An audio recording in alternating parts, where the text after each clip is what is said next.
प्यारे बच्चों, 2 4 वाले रैखिक समीकरण युग्म में से एक्सरसाइज 3.5 का क्वेश्चन नंबर 4 है हमारे पास। निम्न समस्याओं में रैखिक समीकरणों के युग्म बनाइए और उनके हल किसी बीजगणितीय विधि से ज्ञात कीजिए। इसका पहला भाग है हमारे पास, एक छात्रावास के मासिक व्यय का एक नियत भाग है तथा शेष इस पर निर्भर करता है कि छात्र ने कितने दिन भोजन लिया। जब एक विद्यार्थी ए को जो 20 दिन भोजन करता है 1000 रुपये छात्रावास के व्यय के लिए अदा करने पड़ते हैं, जबकि एक विद्यार्थी बी को जो 26 दिन भोजन करता है छात्रावास के व्यय के लिए 1180 रुपये अदा करने पड़ते हैं। नियत व्यय और प्रतिदिन के भोजन का मूल्य ज्ञात कीजिए। तो इसे हम किस प्रकार से करेंगे। माना छात्रावास के मासिक व्यय का नियत भाग, माना छात्रावास के मासिक व्यय का नियत भाग क्या है, बराबर एक्स। नियत भाग छात्रावास के मासिक व्यय का नियत भाग है जो प्रत्येक छात्र को क्या है, देना होगा, या आवश्यक रूप से प्रत्येक छात्र के लिए दे होगा। तो इसके बाद है हमारे पास प्रतिदिन भोजन का व्यय, प्रतिदिन के भोजन का मूल्य ज्ञात कीजिए। माना प्रतिदिन भोजन का मूल्य बराबर है वाई रुपीज़। जे एक्स रुपीज़ था और जे क्या है, वाई रुपीज़। एक विद्यार्थी ए जो 20 दिन भोजन करता है 1000 रुपये देता है, जो 20 दिन भोजन करता है। एक विद्यार्थी जो छात्रावास में रह रहा है 20 दिन भोजन करता है और 1000 रुपये अदा करता है। छात्र ए का 20 दिन का व्यय कितना होगा, 1000 रुपये। ये हमारे पास दिया हुआ है, कितना है ये, 1000 रुपये। एक छात्र जो 20 दिन भोजन करता है, इट मीन्स उसका जो नियत भाग था छात्रावास का मासिक व्यय का वो तो वह देगा ही देगा, और प्रतिदिन भोजन के 22 रुपीज़ देगा। तो 20 दिन के कितने हो गए, 20 वाई बराबर कितना हो गया, 1000। ये क्वेश्चन नंबर 1 होगी। इसी प्रकार से एक छात्र बी जो 26 दिन भोजन करता है 1180 रुपये अदा करता है। छात्र बी का 26 दिन का व्यय कितना है, 1180 रुपये। इसका जो नियत भाग है छात्रावास का मासिक व्यय का वह एक्स रुपीज़ है, वह तो दे होगा, प्रत्येक छात्र के लिए वह दे होगा। और यदि एक दिन भोजन के व्यय के है 22 रुपीज़, तो 26 दिन के कितने हो गए, 26 वाई। कुल खर्च इसका कितना है, 1180 के बराबर है। ये क्वेश्चन नंबर क्या होगी, 2। अब इसमें x का गुणा किसमें भी 1 है, इसमें भी 1 है। समीकरण 2 माइनस समीकरण 1 करने पर तो हमें क्या मिल जाएगा, x प्लस 26 वाई बराबर है 1180 बटे में x प्लस 20 वाई बराबर है 1000। घटा रहे हैं तो सेकंड जो इक्वेशन है हमारे पास उसके सारे के सारे साइन क्या हो जाएंगे, चेंज, ये कैंसिल। ये हमारे पास आ गया 6 वाई बराबर 180। तो y किसके बराबर आ गया, 180 बटे में 6 किसके बराबर आ गया, 30 रुपीज़। अब y का मान y बराबर 30 किस में रखने पर, x प्लस 20 वाई बराबर 1000 में रखने पर। यदि हम इसमें रख दें तो क्या आ जाएगा हमारे पास, ये आ जाएगा हमारे पास x प्लस 20 गुणा में 30, वाई की जगह क्या रख दिया 30 बराबर है 1000 और x बराबर है 1000 माइनस 3 दूना 6, 600। x बराबर है 400 और y कितना आया था 30। तो क्या आ गया हमारे पास, मासिक व्यय का नियत भाग, मासिक व्यय का नियत भाग कितना है 400 रुपये। प्रतिदिन भोजन का खर्च, प्रतिदिन भोजन का खर्च ये कितना है 30 रुपये। यही हमारा आंसर है। इसमें नियत व्यय 400 रुपये होगा और प्रतिदिन भोजन का खर्च क्या होगा 30 रुपये होगा।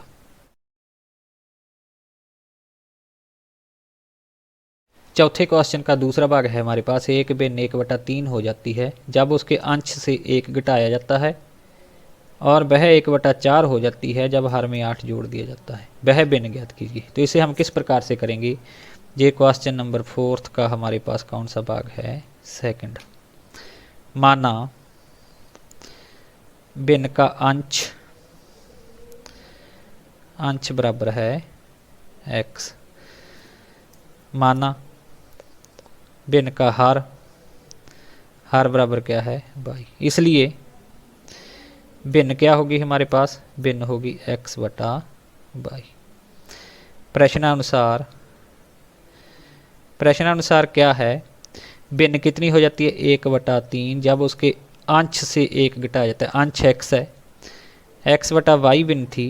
अंश से 1 घटाने पर, अंश में से हमने 1 घटा दिया, कितनी हो जाती है भिन्न 1/3। क्रॉस मल्टीप्लाई कर दी, ये हो गया,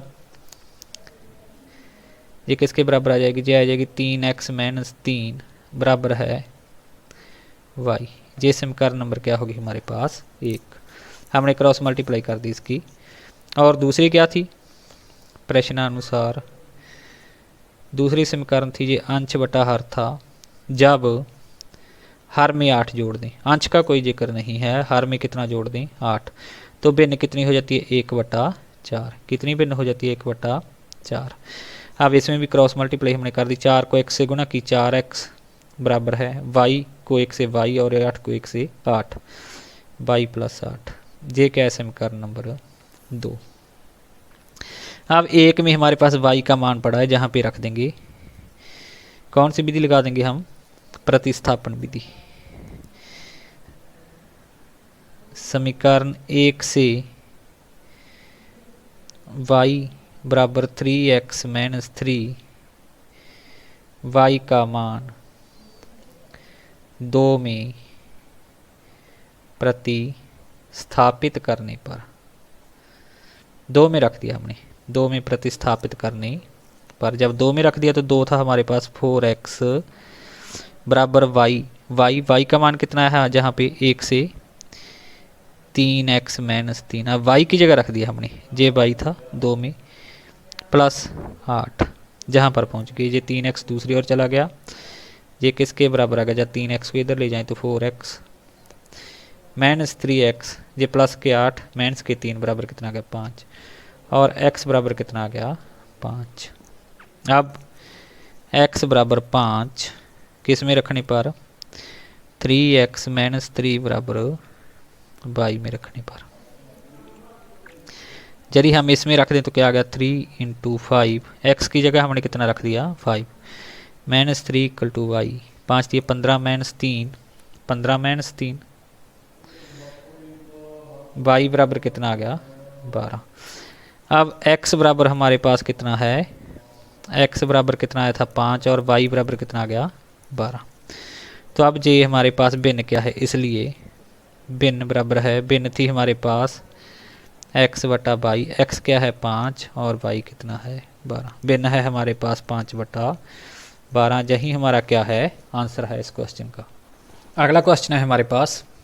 जश ने एक टेस्ट में 40 अंक अर्जित किए जब उसे प्रत्येक सही उत्तर पर 3 अंक मिले तथा अशुद्ध उत्तर पर 1 अंक की कटौती की गई।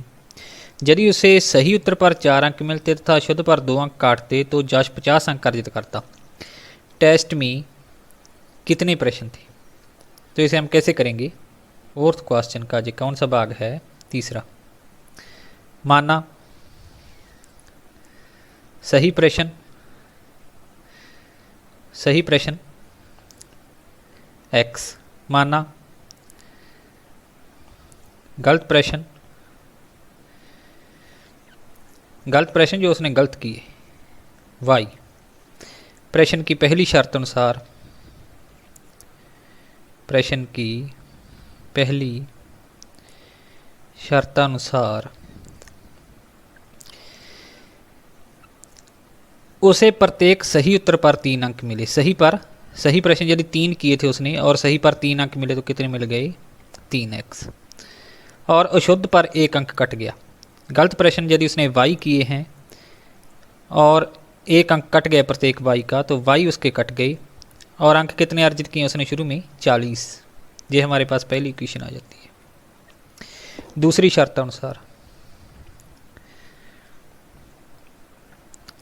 शर्तानुसार क्या है हमारे पास? दूसरी शर्तानुसार यदि उसे सही उत्तर पर 4 अंक मिलते और अशुद्ध पर 2 अंक कटते, सही पर 4 अंक, सही प्रश्न उसके मान लो x हैं और 1 पर 4 अंक मिलते, तो x पर कितने मिलते? 4x। और गलत उत्तर पर 2 अंक कटते, गलत प्रश्न उसके कितने हुए? y। 2 अंक कटते यदि 1 के, तो y के कितने कट जाते? 2y। 2 अंकों का जोड़ कितना हो जाता उसका? 50 अंक वह अर्जित कर लेता। इसे हम 2 से भाग कर सकते हैं। 2 से भाग करने पर यह क्या आ जाएगा हमारे पास? 2x, 2 दूनी 4 हो गया, माइनस 2/2 y हो गया और जे क्या हो गया? 25। जे के आगे इक्वेशन नंबर 2। अब हम इसे विलोपन विधि से करेंगे, क्योंकि जहाँ पर भी y है हमारे पास, जहाँ पर y है और y का गुणक जहाँ पर 1 है और जहाँ पर भी क्या है? 1 है। समीकरण 1 माइनस समीकरण 2 करने पर विलोपन विधि से हम कर रहे हैं। हमारे पास पहली समीकरण थी हमारे पास 3x माइनस y बराबर 40 और दूसरी थी 2x माइनस y बराबर 25। पहली समीकरण से दूसरी घटा रहे हैं तो दूसरी समीकरण के सारे साइन चेंज। ये प्लस का था, ये माइनस का, ये माइनस का था प्लस का, और ये प्लस का था, ये माइनस का। ये y से y कट गया। x बराबर हमारे पास कितना आ जाता है? 15। x बराबर 15 है किस में रखने पर? अब इसको हमने किसे रख दिया? x बराबर 15 3x माइनस y बराबर 40 में रखने पर यदि हम इसमें रख दें तो हमारे पास क्या आ जाएगा? 3 गुणा में x की जगह हमने क्या लिखा? 15 लिख दिया, माइनस y बराबर 40। ये 45, 40 को इधर ले आए और y को दूसरी ओर ले गए। y बराबर कितना आ गया? 5। तो प्रश्न था हमारे पास, टेस्ट में कितने प्रश्न थे? कुल प्रश्न, सही प्रश्न कितने हो गए उसके? 15 और गलत प्रश्न 5। तो कुल प्रश्न कितने हो गए? कुल प्रश्न बराबर है x प्लस वाई के बराबर होंगे। यह किसके बराबर आ जाएगा? 15 प्लस 5। तो कुल कितने प्रश्न थे? 20 प्रश्न थे उस टेस्ट में। तो हम लिखेंगे कुल प्रश्न थे 20। अगला क्वेश्चन है हमारे पास, फोर्थ क्वेश्चन का फोर्थ पार्ट है। एक राजमार्ग पर 2 स्थान A और B 100 किलोमीटर की दूरी पर हैं। एक कार A से तथा दूसरी B से 2 स्थान हैं। कौन कौन से? एक है स्थान A और दूसरा कौन सा है? B है। एक दूसरे से कितनी दूरी पर हैं जी? 100 किलोमीटर की दूरी पर है। एक कार A से तथा दूसरी B से एक ही समय चलना प्रारंभ करती हैं। ये कारें भिन्न भिन्न चालों से एक ही दिशा में जाती हैं। मान लो ऐसा और जाती हैं दोनों कारें। एक A से चलना प्रारंभ करती है और दूसरी B से चलना प्रारंभ करती है। दोनों एक ही दिशा में जाती हैं। मान लो इस दिशा की ओर जाती हैं और 5 घंटे पश्चात मिल जाती हैं। दोनों कारों की चाल ज्ञात कीजिए। A और B के बीच की दूरी कितनी है? 100 किलोमीटर। अब माना A द्वारा 1 घंटे में तय की गई दूरी x किलोमीटर, तो 5 घंटे में तय की गई दूरी कितनी हो जाएगी इस द्वारा? 5x। माना B द्वारा 1 घंटे में तय की गई दूरी y किलोमीटर, तो 5 घंटे में तय दूरी कितनी हो जाएगी? 5y। अब ये जहाँ पर मिली हुई हैं, जहाँ पर मिलेंगी दोनों, जहाँ पर मिल रही हैं, तो इसने तो दूरी तय की है 5x और इसने क्या की है? 5y। इट मीन्स ये 5x में से ये 5y हम कम कर दें तो क्या रह जाता है हमारे पास? 5x माइनस 5y बराबर कितना रह जाता है? 100।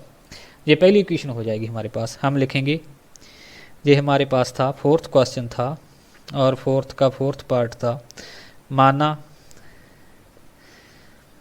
कार ए की चाल बराबर है x किलोमीटर प्रति घंटा, बी की चाल बराबर है y किलोमीटर प्रति घंटा। प्रश्न की पहली शर्त अनुसार, प्रश्न की पहली शर्त अनुसार एक ही दिशा में दोनों कारें चलती हैं, तो इसने 5x दूरी तय की प्रति घंटा, मीन्स 1 घंटे में इसने x किलोमीटर दूरी तय की प्रति घंटा, 1 घंटे में इसने x किलोमीटर, तो 5 घंटे में 5x। इसने y किलोमीटर पर आवर है, तो 1 घंटे में इसने y किलोमीटर दूरी तय की, तो 5 घंटे में 5y।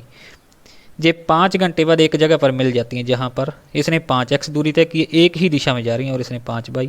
अब 5x माइनस 5y क्या रहेगा, फिर ये दूरी रह जाएगी दोनों के बीच की, ये कितनी थी 100। पहली शर्त अनुसार 5x माइनस 5y बराबर है 100। 5 से भाग करने पर, यदि 5 से हम भाग कर दें तो भाग करने पर हमारे पास क्या आ जाएगा, x माइनस y बराबर है 20। ये समीकरण नंबर 1 आ जाती है। प्रश्न की दूसरी शर्त अनुसार यदि ये कारें भिन्न चालों से एक ही दिशा में चलती तो 5 घंटे पश्चात मिलती। ये हमारा हो चुका है, 5 घंटे पश्चात मिलती। दोनों कारों की चाल ज्ञात कीजिए। इस क्वेश्चन की बेटा जहाँ पर स्टेटमेंट में गलती है थोड़ी सी, आपने ठीक कर लेनी है। इसके आगे आना चाहिए था कि यदि दोनों कारें एक दूसरे की ओर चलना प्रारंभ करती तो 1 घंटे पश्चात मिलती। आगे ये होना चाहिए था, यदि दोनों कारें एक दूसरे की ओर चलती तो 1 घंटे पश्चात मिलती दोनों कारों की चाल, तो 1 घंटे पश्चात मिलती यदि एक दूसरे की ओर चलती। ये इधर की ओर चलती और ये इधर की ओर, तो 1 घंटे में इसने कितनी दूरी तय की है, x किलोमीटर, और इसने y किलोमीटर। दूसरी शर्त अनुसार x प्लस वाई 1 घंटे पश्चात दोनों मिल जाती है एक जगह पर, जहाँ पर तो कितनी दूरी तय हो जाती है इनकी 100 किलोमीटर। x प्लस वाई क्या है 100 किलोमीटर। जहाँ पर स्टेटमेंट्स गलत है बेटा, आपने मैथ में चेक कर लेनी है। यदि किसी नए मैथ में बदलाव आ गया हो तो ये अधूरी स्टेटमेंट है।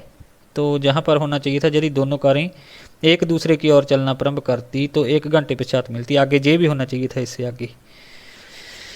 चलो ठीक है, तो ये पहली स्टेटमेंट थी और ये हमारे पास क्या है, पहली शर्त थी ये, और ये क्या है दूसरी शर्त। अब समीकरण 1 प्लस समीकरण 2 करने पर, अब 1 और 2 कर दिया हमने। तो पहली थी x माइनस वाई बराबर 20 और दूसरी थी x प्लस वाई बराबर 100। ये y से y कट गया और 2x बराबर कितना आ गया 120। तो x कितना आ गया 120 बटा 2, कितना आ गया जी 60 किलोमीटर प्रति घंटा। जो पहली कार थी उसकी चाल क्या है 60 किलोमीटर प्रति घंटा। तो अब x बराबर 60, x माइनस 20 सॉरी x बराबर 60, x माइनस वाई बराबर 20 में रखने पर, ये कौन सी इक्वेशन थी, पहली इक्वेशन थी, इसमें रख दिया। x का मान 60 आया है, उसे हमने रख दिया बराबर है 20। y को यदि हम इस और ले जाएं तो कितना आ जाता है, ये 60 माइनस 20, y कितना आ जाएगा 40 किलोमीटर प्रति घंटा। इसलिए a की चाल x किलोमीटर प्रति घंटा थी 60 किलोमीटर प्रति घंटा, और b कार की चाल ये कितनी आ जाएगी 40 किलोमीटर प्रति घंटा। तो यही आंसर होगा हमारा। चौथे क्वेश्चन का 5वां भाग है हमारे पास। एक आयत का क्षेत्रफल 9 वर्ग इकाई कम हो जाता है यदि उसकी लंबाई 5 इकाई कम कर दी जाती है और चौड़ाई 3 इकाई बढ़ा दी जाती है। यदि हम लंबाई को 3 इकाई और चौड़ाई को 2 इकाई बढ़ा दें तो क्षेत्रफल 67 वर्ग इकाई बढ़ जाता है। आयत की विमाएं ज्ञात कीजिए। तो इसे हम कैसे करें, माना आयत की लंबाई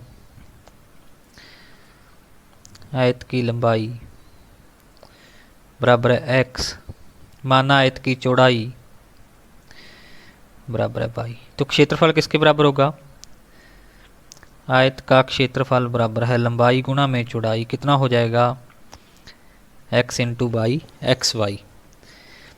तो अब हमारे पास प्रश्न की पहली शर्त अनुसार, प्रश्न की पहली शर्त अनुसार क्या है हमारे पास क्या दिया हुआ है प्रश्न में, एक आयत का क्षेत्रफल 9 वर्ग इकाई कम हो जाता है। पहले क्षेत्रफल कितना था, एक्स वाई था, उससे कितना कम हो जाता है 9। चलिए उसकी लंबाई 5 इकाई कम कर दी जाए। लंबाई कितनी कर दी जाए, 5 इकाई कम। हमने लंबाई से 5 कम कर दिया, ठीक है। और चौड़ाई 3 इकाई बढ़ा दी है। चौड़ाई कितनी थी पहले, वाई, यह कितनी है, यह 3 इकाई बढ़ जाती है। तो क्षेत्रफल 9 वर्ग इकाई कम हो जाता है। पहली इक्वेशन ये हो जाती है हमारे पास। यदि हम x की गुणा करें सारे से, x गुणा में y एक्स वाई, x गुणा में 3 3x, x y plus 3x, फिर -5 को y से करें -5y, फिर -5 को +3 से करें -15 बराबर है एक्स वाई -9। एक्स वाई इधर भी प्लस का इधर भी प्लस का, ये कट जाएंगे। ये हो गया 3x -5y बराबर है -9 + 15। ये हमारे पास आ जाता है 3x -5y बराबर है 6। ये समीकरण नंबर क्या है, 1। प्रश्न की दूसरी शर्त अनुसार, प्रश्न की दूसरी शर्त अनुसार, दूसरी शर्त हमें क्या कह रही है, दूसरी शर्त के अनुसार यदि हम लंबाई को 3 इकाई और चौड़ाई को 2 इकाई बढ़ा दें। लंबाई पहले x थी, इसको कितना बढ़ा दिया 3, और चौड़ाई पहले y थी, इसे कितना बढ़ा दिया 2 इकाई बढ़ा दें। तो क्षेत्रफल पहले था एक्स वाई, क्षेत्रफल में अब क्या अंतर आता है, 67 वर्ग इकाई बढ़ जाता है। जितना पहले क्षेत्रफल था उससे कितना बढ़ जाता है 67, +67 कर देंगे। अब x को इस सारे से गुणा की, x गुणा में y x y, plus x गुणा में 2x, प्लस 3 गुणा में y 3y, प्लस 3 गुणा में 2 6 बराबर है एक्स वाई प्लस 67। जहाँ पर पहुँच जाते हैं हम, एक्स वाई से एक्स वाई कट गया, ये आ जाता है हमारे पास 2x प्लस 3y बराबर है 67 - 6, और ये हो जाता है 2x प्लस 3y बराबर है 61। जहाँ पर पहुँच जाते हैं हम, ये इक्वेशन नंबर क्या होगी हमारे पास 2। अब हम इसे कैसे करेंगे, ये समीकरण 1 थी, ये 2 है। अब यदि देखा जाए जहाँ पर x का गुणांक 3 है, जहाँ पर 2 है, जहाँ पर y का 5 है, y का 3 है, तो यदि हम इसे विलोपन विधि से करना चाहें तो किसी एक चर का गुणांक हम बराबर कर लेते हैं, जहाँ पर गुणांक 3 है और जहाँ पर 2 है। समीकरण 1 गुणा में 2 माइनस, फिर हमने कर दिया समीकरण 2 गुणा में 3। 1 को कितने से गुणा कर दी, 2 से। जब 2 से गुणा की तो क्या होगी, ये 3 दूनी 6x -10y बराबर है 6 दूनी 12। और जे कितनी होगी, इसको 3 से कर दी, 2 को 3 से गुणा करके इससे घटा दिया हमने, इसको 3 से किया, जो होगा 3 दूनी 6x प्लस 3 तिया 9y बराबर है 3 6 तिया 18 183। अब जे मैंस का हो गया, जे मैंस का क्योंकि घटा रहे हैं हम, नीचे वाले के साइन चेंज हो जाएंगे, जे भी मैंस का, जे मैंस 19y बराबर है मैंस 171। तो y किसके बराबर आ जाएगा, y बराबर आ जाएगा हमारे पास, y बराबर है मैंस 171 बटे में मैंस 19। मैंस से मैंस कट जाएगी और ये कितना आ जाएगा 9। इसको यदि हम काटें तो ये कितने पे कट जाएगा 9 पे।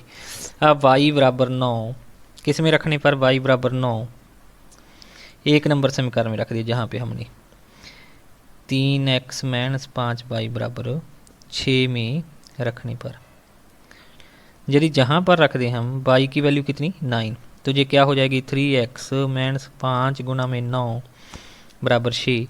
3x बराबर है 6 प्लस 9 5 45, इधर चलेंगे प्लस के हो गए। 3x बराबर है 51 और x बराबर है 51 बटा 3, ये कितनी आ गई 17। तो अब देखा जाए तो x 17 मिल गया हमें और y 9, तो इसलिए लंबाई क्या होगी 17 और चौड़ाई 9। यही आंसर होगा हमारा।